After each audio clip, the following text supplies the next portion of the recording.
शेषाद्यवंशकलशोधरिपूर्णचन्द्रम् श्रीमन्नृसिंह गुरुवर्यजभृङ्गम् श्रीमन्ननन्तगुरुवर्यसुतम् गुणाब्धिम् सम्पत्कुमार गुरुवर्यमहं प्रपद्ये. எட்டாவது அத்தியாயம் கீதையுடைய ஹிருதயம், 28 ஸ்லோகம், 4 விஷயம், 7, 15, 5, 1 நாளா பிரிச்சுக்கணும். 28 ஸ்லோகத்தை 7 ஸ்லோகம் பிரஷ்னோத்தரி, கொஸ்டின் ஆன்சர்ஸ், அர்ஜுனுடைய கொஸ்டின். 7வது அத்தியாயத்துக்குள்ளே கடைசி 2 ஸ்லோகத்துக்குள்ளே சுருக்கமாக சொல்லி முடிக்கிறார். அது புரியல யாருக்கு? அர்ஜுனுக்கு. நமக்கும் புரியல. அப்படின்னு என்ன? அதனுடைய விளக்கம் 8வது அத்தியாயம் சம்பூர்ணமாகவே. அங்க என்ன சொன்னார்? 7வது அத்தியாயத்துக்குள்ளே பகவான் சர்வவியாபி, பகவான் சர்வஸ்மாத்பரன், பகவான் ஈஸ்வரன், ஈசனசீலன், பகவான் சிருஷ்டிகர்த்தா, அவன் எல்லா குணங்களும் உண்டு. 10 திருவாயும் எழுதி சொன்ன எல்லா குணங்களும் இருக்கு அப்படின்னு சொல்லி வைத்தார். அப்பேற்பட்டவனுடைய ஸ்வரூபம், ஸ்வரூப யாத்தாத்மியம், ஞானம், விஞ்ஞானம் என்று கருத்தாலே சொல்லி வைத்தார். 12 ஸ்லோகத்தாலே போன அத்தியாயத்தின. ஆனா அது நமக்கு கண்ணுக்கு தெரிய மாட்டாது. அந்த பிரகிருதி என்கிறபடியான மாயினால மறைச்சிருக்கு. 14வது ஸ்லோகத்தில் சொன்னார். 15வது ஸ்லோகத்துக்குள்ளே சரணாகதி பண்ணா அவனை அடையலாம் அப்படின்னார். அப்படி யார் யார் பண்றா? அப்படி என்ன? நராதமாள், மூடாள், பாபகிரஸ்தால் இவாள் நம்ம பண்ண மாட்டா. யாருக்கு ஆர்த்தி இருக்கோ, ஐஸ்வர்யத்தை ஆசைப்படுறாளோ, முக்தி ஆசைப்படுறாளோ, ஆத்மாவை பார்க்கணும்னு ஆசைப்படுறாளோ, பகவானை பார்க்கணும்னு ஆசைப்படுறாளோ, அப்பேற்பட்டவாளுக்கு 3 கேட்டகரி இருக்கா. பகவான் ஆசைப்படுறவா 4 பேர், படாதவா 4 பேர். ஆகையினால இவாளை நராதமாகான்னு சொல்லி பகவானை அண்டை கொள்ளாது. பகவானை நம்பி இருக்கிறவா ஆர்த்தகா ஜிக்ஞாசுகு அர்த்தார்த்தி ஞானின்னு சொல்ல. சரி, பக்த பேதம் சொல்லி அதுல ஞானி எங்களுடைய ஆனவன் ரொம்ப சிரேஷ்டமானவன் அந்த கடைசி ஸ்லோகங்களையும் சொல்லி நிறுத்துற. ஆனா ஞானி சிரேஷ்டன் என்று சொல்லி இவாளுக்கு வேறு இவாளுக்கு என்ன போம் வழி அதை சொல்றேன். அப்படி நிர்தாயத்துக்குள்ளே கொள்ளத்தக்கது, வெல்லத்தக்கது, செய்யத்தக்கது, அறியத்தக்கது மூவருக்கும் உண்டு அப்படின்றார். யார் மூவர்? ஐஸ்வர்யார்த்தி, கைவல்யார்த்தி, பகவச்சரணார்த்தி, உதாரா சர்வ ஏவைத்து, எல்லாரும் உதாராள் அப்படின்னு சொல்றாரு இவள் எல்லாரையும். ஏன்னா பகவானுடைய பாரம்பரியத்தை, பகவானுடைய யாத்தாத்மிய ஸ்வரூபத்தை திரவிடத்தினாலே, ஓஹோ இவன் ஆசாமி இருக்கான், கேட்டதெல்லாம் கொடுக்குறான், வேண்டத்தெல்லாம் தருங்கோதல் வள்ளல் மடுவெண்டர் உண்டு அப்படின்னு தெரிவிடுகிறார். அப்படின்னு எல்லாரையும் உதாராள் அப்படின்னு சொல்றார். ஆகையினாலே இந்த அத்தியாயத்துக்குள்ளே நான் சொன்ன மாதிரி பூர்வாச்சாரியாள் காட்டியிருக்கும் பிரகாரம் 7 ஸ்லோகம் அர்ஜுனுடைய பிரச்சனைக்கு உத்தரம். அவன் என்ன கேட்கிறான்? ஒரு அத்தியாயத்துக்குள்ளே 2 ஸ்லோகத்துக்குள்ளே இருந்த பதங்களையே கேட்டு தயவு செய்து விவரமாக சொல்லும். அடுத்தது பக்தி யோகம் ஆரம்பம் விவரணம் சொல்ற 15 ஸ்லோகத்தால. அப்புறம் இதிலே ஐஸ்வர்யார்த்திக்கு புனர்ஜென்மம் உண்டு, கைவல்யார்த்திக்கும் பகவச்சரணார்த்திக்கும் புனர்ஜென்மமில்லை. கைவல்யார்த்தி ஆத்ம சாட்சா்காரத்தில் இச்சவுடையவன், பகவச்சரணார்த்தி பகவானோடு இருக்க வேண்டும் என்னுடையான பக்தன். இத 3 பேருக்கா கொள்ளத்தக்கது செய்யத்தக்கது எல்லாம் விவரிச்சுட்டு வரார் இந்த அத்தியாயத்துல. 15 ஸ்லோகத்தாலே பக்தி யோகத்தை ஆரம்பம் விவரித்து 5 ஸ்லோகத்தாலே அவ போம்படி சொல்றார். திரும்பி வராத வழி வந்தோம், திரும்பி வரும் வழி வந்தோம். திரும்பி வராத வழிக்கு அச்சிராதி மார்க்கம் என்றும், திரும்பி வரும் திரும்பி விருவி வரும் வழிக்கு தூமாரி மார்க்கம் என்றும் ரெண்டா விவரித்தார். கடைசி ஸ்லோகத்தால இந்த 2 அத்தியாயம் அறிந்தவர்களுக்கு பகவத் கிருபையாலே தானே வைகுந்தம் தரும் அப்படின்றார். தானே வைகுந்தம் தரும் அப்படின்னா அவனுடைய அருளே காரியகரமாவது. ஞானப்புரதமானதே மோட்சப்புரதம். எது? அருள். அருள் ஞானப்புரதம், அதனால் மோட்சமும் உண்டாகும். இது ஒன்னான அர்த்தம் திருவாய்மொழிக்கு. அதே அர்த்தத்தை இந்த 2 அத்தியாயம் இருந்தவர்களுக்கு பகவத் கடாட்சத்தாலே சகலமும் கிட்டும். இம்மையிலும் மறுமையிலும். இம்மையிலே இருக்கிச்சு சௌக்கியத்தையும் மேன்மை அன்னம், புறமையிலே போகுச்சு என்ன கிடைக்கும்? மோட்ச சாம்ராஜ்யம் கிட்டும் சொல்லி முடிக்கிறார். இப்ப ஒவ்வொரு பார்ட்டியும் பார்க்கலாம் ஒன்னொன்னா. முதல்ல 7 ஸ்லோகம் பிரஷ்னோத்தரி. என்ன சொல்றாரு அதுல அப்படின்னா,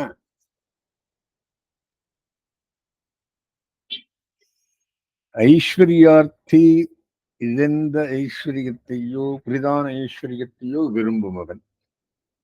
இவன் இவ்வருகீதான சுகங்களை விரும்புபவன். பிரம்மா, சிவன், இந்திரன் இவர்களது சுகானுபவங்கள் எல்லாம் ஐஸ்வர்யானுபவமே. அதாவது பிரகிருதி சம்பந்தத்துடன் கூடியது. பிரகிருதி சம்பந்தத்தை முற்றும் அறுத்து கொண்டு பரிசுத்த நிலையில் ஜீவாத்மஸ்வரூபத்தை அனுபவிக்க விரும்புவன் கேவலாத்மானுபவவிது, கைவல்யார்த்தி எனப்படுகிறான். இவனை கேவலன் என்பர். பிரகிருதி சம்பந்தம் மற்றவனாகியால் இவன் அனுபவம் ஐஸ்வர்யானுபவத்திலும் சிறந்தது. இந்த நோக்கில் இவன் ஒரு உத்தமாதிகாரியாகிறான். பகவத் அனுபவத்திலேயே நோக்குடையவன் ஞானி எனப்படுகிறான். அந்தந்த அதிகாரிக்கு சேரா அறிய வேண்டியது ஏது, உபாசிக்கத்தக்கது ஏது, தேகத்திலிருந்து செல்ல வேண்டிய வழி ஏது, கடைசி நினைவு மரண காலத்தில் நினைவு எப்படி இருக்க வேண்டும், இவற்றை அர்ஜுனன் 8ஆம் அத்தியாய ஆரம்பத்தில் பிரஷ்னம் பண்ணுகிறான். ஐஸ்வர்யார்த்தி, அக்ஷரயாத்தாத்மியார்த்தி, பகவத் சரணார்த்தி என்ற 3 அதிகாரிகள். இவர்கள் அக்ஷய யாத்தாத்மியம் என்பது கைவல்யத்தை, 7ஆம் அத்தியாயத்தில் 29, 30 ஜராமரண மோக்ஷாயா சாதிபூதானி என்ற 2 ஸ்லோகங்களில் சுருக்கமாக இவ்விஷயங்களை சொல்லியுள்ளான் கண்ணன். சரீர சம்பந்தத்துடன் பிறந்து வளருகையில் உடலின் பருவத்திற்கேற்ப சுகதுக்கங்களை ஜீவன் அனுபவிக்கிறான். ஜரா, கிழத்தனம், மரணம், சரீரத்தை விட்டு பிரிகையான சாவு, இம்மாதிரி துக்கங்கள் என்றும் விடுபடுகையாகிற மோட்சத்தின் பொருட்டு, அதாவது பரிசுத்த திசையில் ஆத்மா தன்னையே தான் அனுபவிக்க விரும்பி அதற்காக முயலும் அதிகாரி 3 விஷயம் அவசியம் அறிய வேண்டும். பிரம்மம், அத்தியாத்மம், கர்மம், 3 வெல்ஸ். ஐஸ்வர்யார்த்தி அவசியம் அறிய வேண்டியவை அதிபூதம், அதிதெய்வம் என்று 2ஆகும். மூவருமே அறிய வேண்டியது அதியஜம் எங்களுடையான எம்பெருமான். உடலை விடுவதாகிற பிரயாண காலத்தில் பகவானை 3 அதிகாரிகளும் நினைக்க வேண்டும். இவை 7, 29, 30 ஸ்லோகங்களிலே சொன்னவை. இவற்றை விவரித்துச் சொல்ல வேண்டும் என்று 8ஆம் அத்தியாயத்து முதல் 2 ஸ்லோகங்களில் அர்ஜுனன் பகவானை வேண்டுகிறான். 3வது ஸ்லோகம் முதல் இந்த கேள்விகளுக்கு சமாதானம் சொல்லுகிறான் கண்ணன், கீதாச்சாரியன்.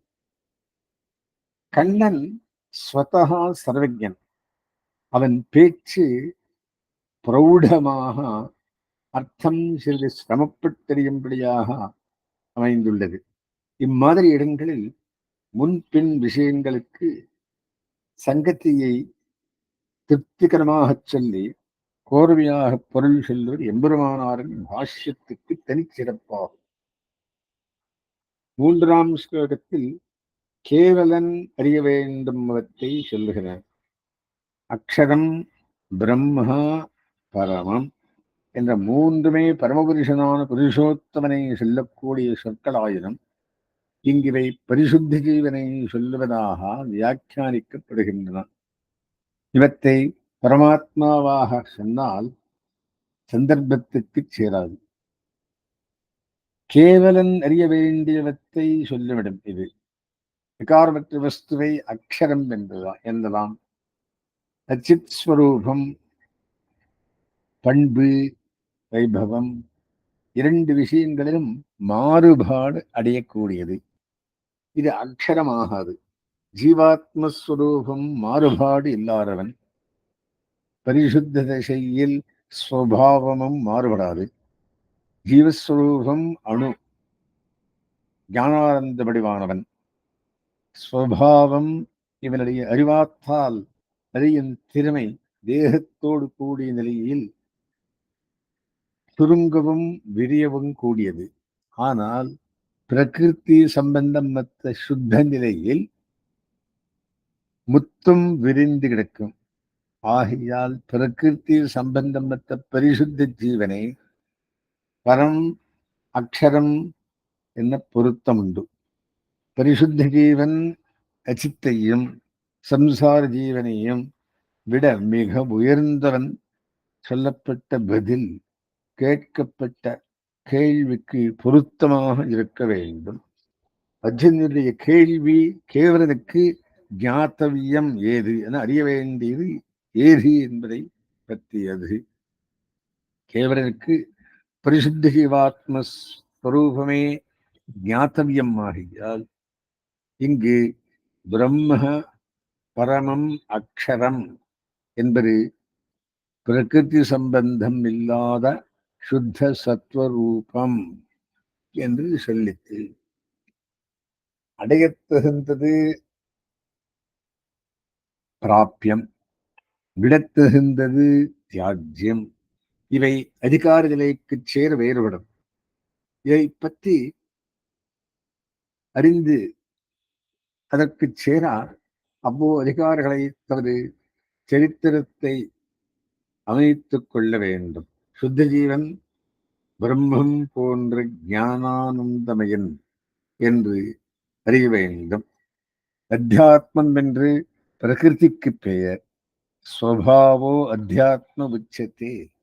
அத்தியாத்மம் ஸ்வபாவஹா உச்சதே. அனாதியாக பிரகிருதி ஜீவனுடன் சேர்ந்தே உள்ளதால் அதை ஸ்வபாவம் என்கிறது. இதுவே மாறுபாடடைகிறது, ஜீவன் அல்ல. அனாத்மாவான பிரகிருத்தியே அத்தியாத்மம்.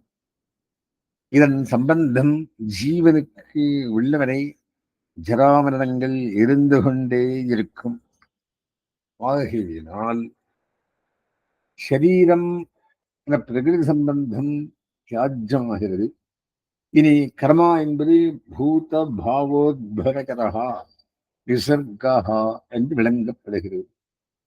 உயிர் வாழும் ஜீவராசிகள் உண்டாவதற்கு காரணமாக விசர்ஜனம் வெளிப்படுத்தி புருஷ சரீரத்திலிருந்து ஸ்திரீ சரீரத்தில் ரேதஸாக புகுவதை கர்மா என்கிறது.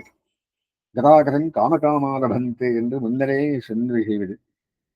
ஒரு உடலை விட்டு புறப்பட்ட ஆத்மா பாப புண்ணியங்களை நரக சர்க்கானுபவங்களாக அனுபவித்துவிட்டு பூலோகத்துக்கு மழை துளி மூலம் வந்து செடிகளில்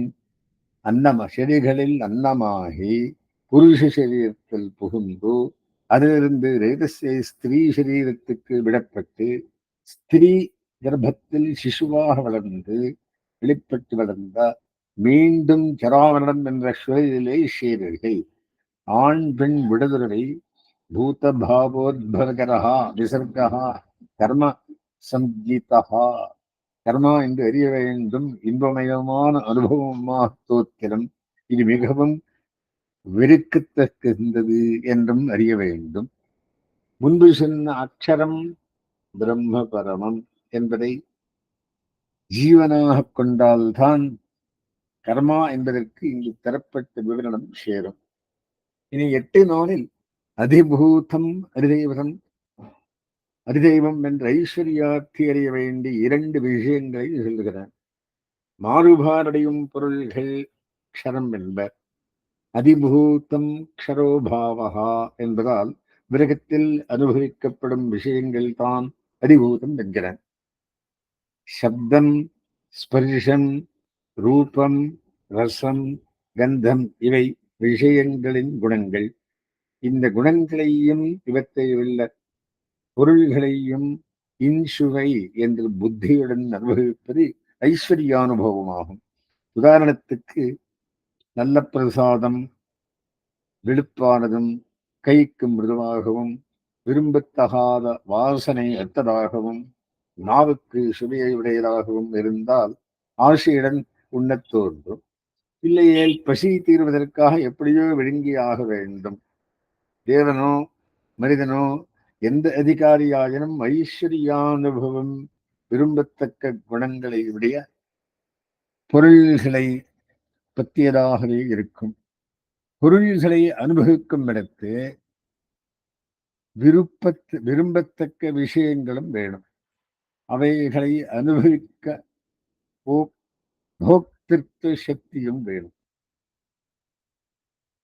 அதிதெய்வம் புருஷா அதிதெய்வத்தம் புருஷா என்பதால் அனுபவிப்பதற்கு ஆற்றலுள்ள மேலான புருஷனின் நிலையே அதிதெய்வம் என்கிறது.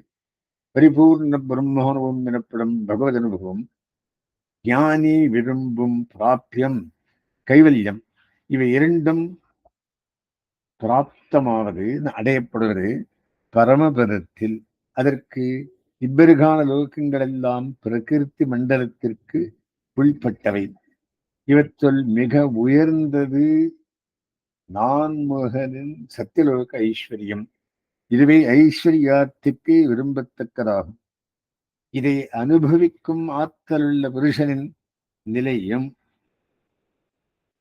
மிக விரும்பத்தக்கதாகும். இவை ஐஸ்வர்யார்த்திக்கு ஞாதவியங்களான அதிபூதம் அதிதெய்வம் என்று முறையே கூறப்பட்டன. இனி மேற்சொன்ன ஐஸ்வர்யார்த்தி, கைவல்யார்த்தி, பகவச்சரணார்த்தி, அனஞானி மூவருக்கும் அறிய வேண்டிய அதியஜ்ஞம் அகமேவா. தேவபெருமாள் அத்திர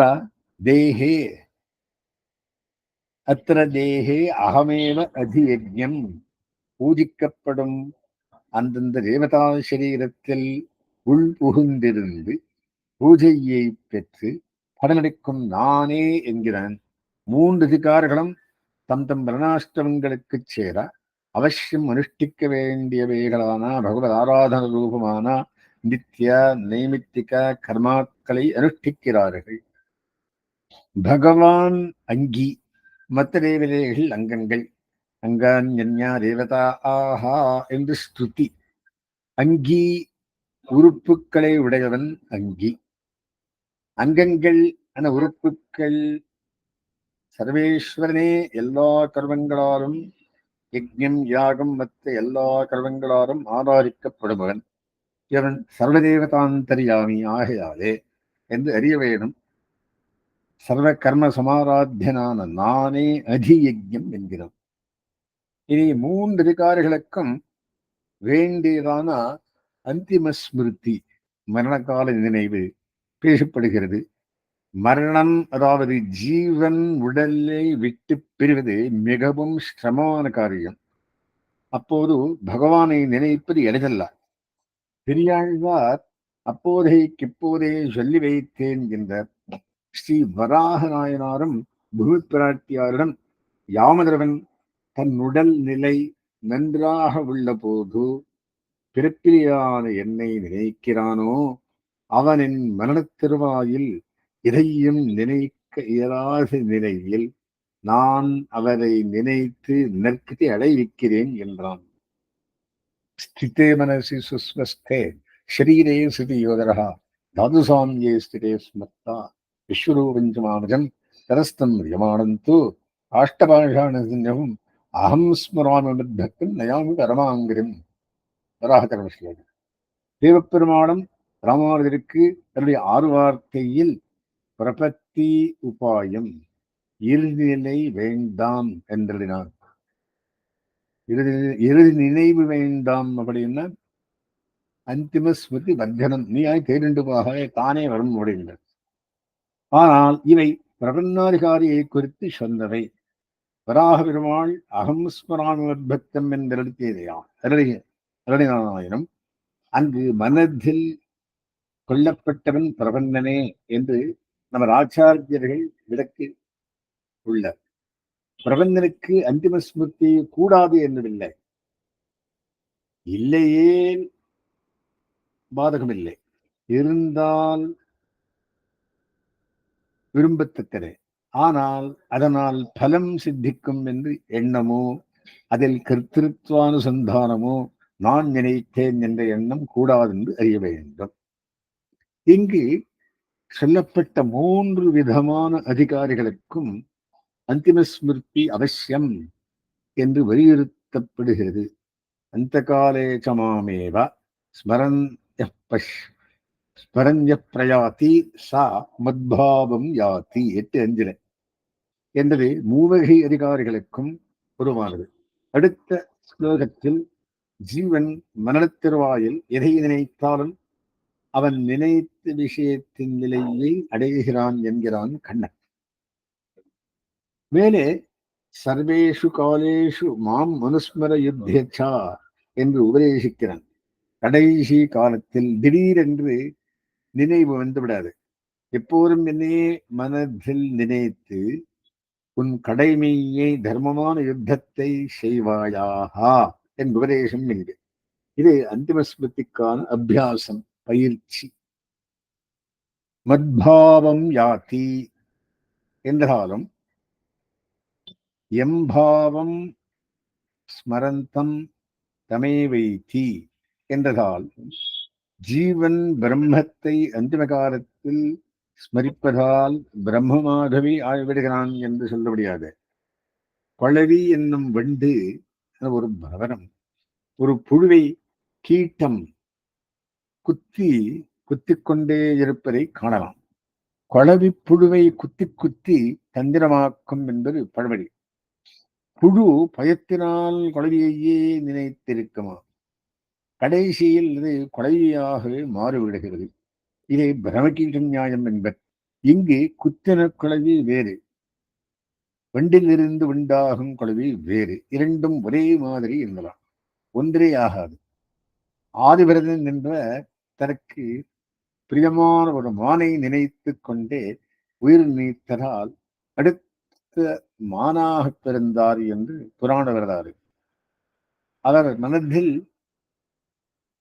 நிலைத்திருந்த மானை ஒத்த ஒரு மானாக அவர் பிறந்தார் என்பதே உண்மை. எந்த மான் அவர் மனதில் நினைத்திருந்தாரோ அதே மானாக அவர் ஆகிவிடவில்லை. ஆகையால் இந்த ஸ்லோகங்கள் ஸ்வரூப ஐஸ்வர்யம், ஸ்வரூபைக்கியம் சொல்லுகிறது என்று வாதம் இயலாது.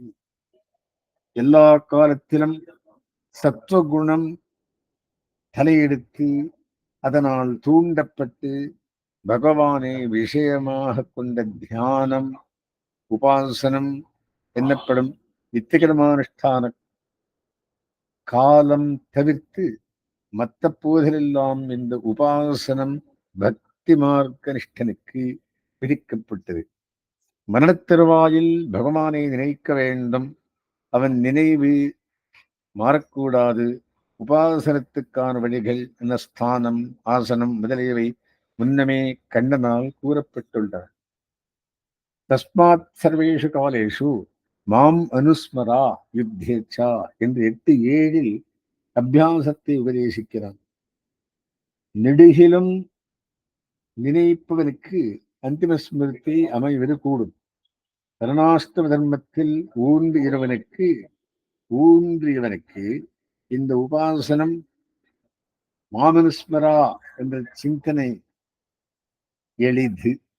இப்படிப்பட்டவன் தன்னையே அடைவதாக 8:8 சொல்லுகிறான் கண்ணன். 8, 9, 10 ஸ்லோகங்கள் ஐஸ்வர்யாத்துக்கு சொல்வது. எல்லாம் அறிந்தவன், எல்லாருக்கும் முற்பட்டவன், எல்லாவற்றையும் தரிப்பவன், மிக்க வழியுடையவன், பிரகிருதிக்கு அப்பால் பெற்றவன் என்றெல்லாம் சரணமில்லாத மனத்துடன் பகவானை சிந்தித்து பிராணனை பொறுமத்தியில் நிலை பெறச் செய்து பரமபுருஷனை நன்கு நினைத்து மரணமடைபவன் மேலான ஐஸ்வர்யங்களை பெறுகிறான்.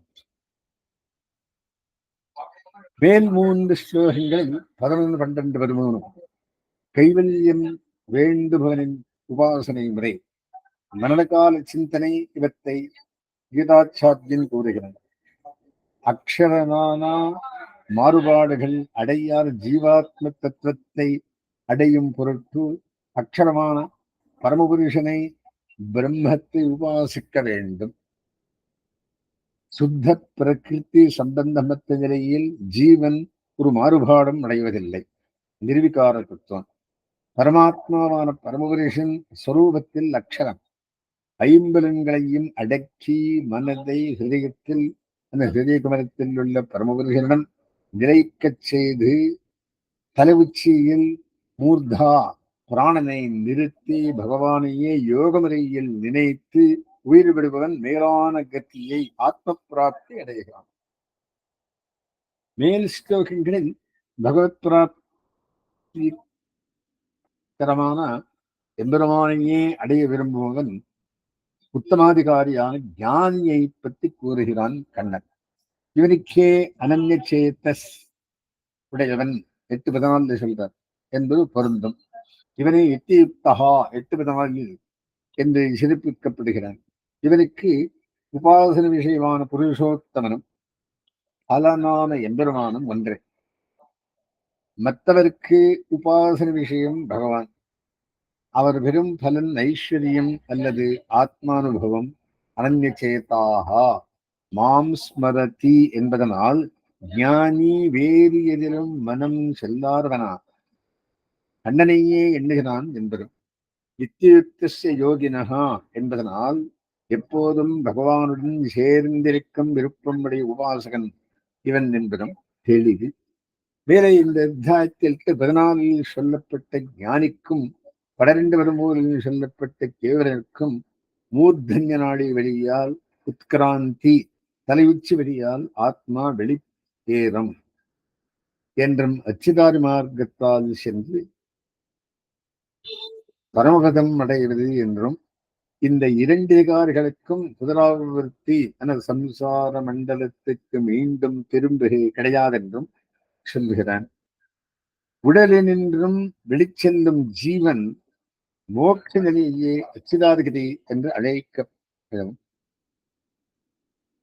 வெளியால் செல்வதாக சாஸ்திரம் அச்சிதாதிகதி அழைக்கப்படும் வெளியால் செல்வதாக சாஸ்திரம் சொல்லுகிறது. திருவாய்மொழி 10:9 சூழ் விஷம் படுகையில் பதிகத்துக்கு இந்த அச்சிதாதிகத்தையே விஷயமாகிறது.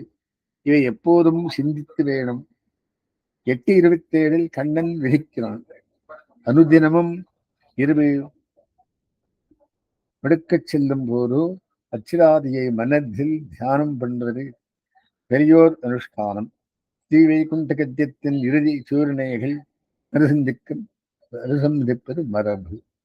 ततो भगवता स्वयमेवात्मसञ्जीवनेनावलोकनेनावलोक्य सुस्मितमाहूय समस्तक्लेशावकं निर्वीर सुखावकम् आत्मीयं ஸ்ரீமத் பாதாரவிந்தேகலம் திருப்பிகதந்தியாத்தா அமிர்தசாகராந்தர்மிக்க சர்வாழ சுகமா சீதா வேகண்டிகத்தி இறுதி சூரணை. அச்சதாதி என்று பெயர் சூட்டப்பட்ட ரகசியம் ஒன்றை பிளரோகாச்சாரியர் அருளியுள்ளார். அச்சிதாதிகதிக்கு எதிர்தட்டானது தூமாதிகதி ஆகும். மறுபிரிவில் உள்ள சம்சாரி சேத்தனன் செல்லும்படி இதுவாகும். அச்சிராதி பிரகாசமான வழி. இதில் அர்ச்சிஷ் முதலான தேவதைகள் முக்த ஜீவனை எதிரில் கொண்டு அழைத்து நடத்தி செல்வர். தூமாதி மார்க்கம் புகை சூழ்ந்து இருட்டாக இருக்கும் என்பது நூல் கொள்கை. பிரம்ம வித்யை எனப்படும் ஞான விசேஷம் 32 வகைப்படும். ஸ்ரீபாஷ்யத்தில் சொல்றாரு. இவை பக்தி செய்யும் முறைகள். எல்லாவற்றிலும் உபாசனத்துக்கு விஷயம் வேத்யன் என்பருவானே. ஆனால் வேத்யாக்காரம் வேறுபடும். அதாவது பகவானின் பல விசேஷ தன்மைகளில் ஒன்றை தியானத்திற்கு விஷயமாக கொள்வது. இவைகளில் 31 ஸ்வாத்ம சரீரக பிரம்ம உபாசனம் என்றும், 1 பரமாத்மக சரீர ஸ்வாத்ம உபாசனம் என்றும் சொல்லுவர். நமது உடலில் ஜீவாத்மா சேர்ந்துள்ள வரையில் உடல் செயல்படுகிறது, அதாவது இருக்கிறது. ஜீவன் பிரிந்தால் உடல் இல்லாததாகவே ஆகிறது. பரமாத்மாவான பகவானுக்கு ஜீவாத்மா சரீரமாயிருக்கிறான் என்று வேதாந்தம் கோஷிக்கிறது. இந்த சேர்க்கை நித்தியமானது.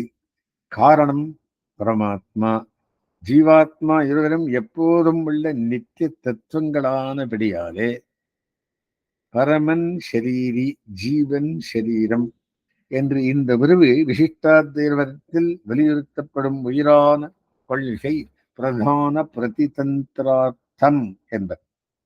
மற்ற வைதிக மதங்களில் சொல்லப்படாத தனிச்சிறப்புள்ள கொள்கை இது. ஸ்வாத்ம சரீரக பிரம்ம உபாசனம் என்பது ஜீவாத்மாவை சரீரமாக கொண்ட பரமாத்மாவை உபாசிப்பது. பரமாத்மக சரீர ஸ்வாத்மோபாசனம் பரமாத்மாவுக்கு சரீரம் என்று கொண்டு தன்னாத்மாவை உபாசிப்பது. பின் சொன்ன அதிகாரியே கேவலன் எனப்படுகிறான். இவனை பஞ்சாக்னி வித்யானிஷ்டன் என்பர். கைவல்யம் கேவலன் பெறும் ஸ்வாத்மானுபவம் ஆகிற பலன் மோட்சமே. இவனும் பரமபதத்தில் வசிக்கிறான். ஆனால் பகவானை அடைய வேணும் என்று பக்தி யோகத்தை அனுஷ்டிக்கும் 31 வகை உபாசனங்களில் பகவத் பிராப்திகமான பெரும் பகவத் அனுபவம் இவனுக்கு கிடையாது. பரமபதம் என்னும்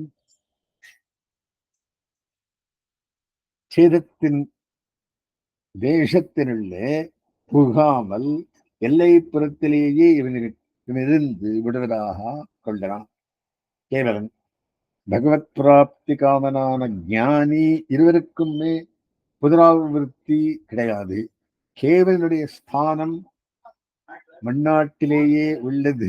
இவனுக்கு ஒரு கால விசேஷத்திலே பரமாத்மானுபவம் சித்திக்கும் என்று வைஷ்ணவர்களிலேயே ஒரு பட்சம் உண்டு. ஒரு விஷயம் அவசியம் நாம் யாவரும் நிச்சயித்து அறிந்து கொள்ள வேண்டும். பகவத்கீதையே நாம் உயர்ந்த பிரமாணமாக கொண்டு ஆதரிப்பது. இது கண்ணனுடைய திருவாக்கு என்பதை கொண்டு மட்டுமல்ல, கபிலரும் புத்தரும் பகவத் அம்சாவதாரங்கள் என்று நூல் கொள்கையாகும். இவர்களின் கொள்கைகள் வேதாந்தார்த்தத்துக்கு புறம்பானவை என்று வியாசர்வத்தை கண்டிக்கிறார். இவர்களின் கொள்கைகளை வைதிகர்கள் ஆதரிப்பதில்லை. கீதையை வைதிகர்கள் ஆதரிப்பது உயர்ந்த பிரமாணமாக கொள்வது.